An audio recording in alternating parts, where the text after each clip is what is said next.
So, snorkel system is done. Belt box and snorkel piece is ready to go to the shop. Guru's not getting this one, guys. I'm taking it to a belt driven expert in Bladenboro, North Carolina. And we'll be doing a special when I pick the bike up.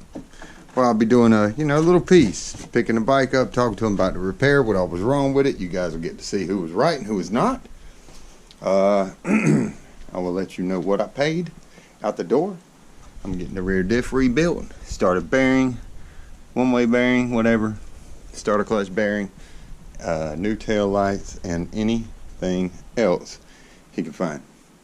So, little secret that has been hiding from me for a couple years.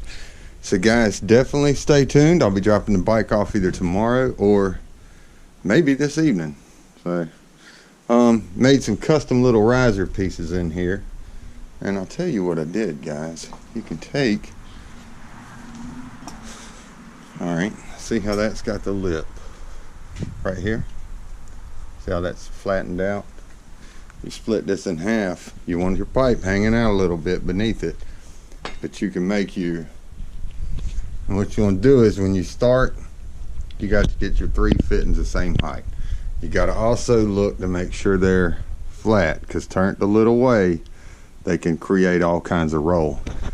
And then that'll get you where they all kind of line up. So, guys, gonna be learning some shit, gonna rip some shit on a Polaris.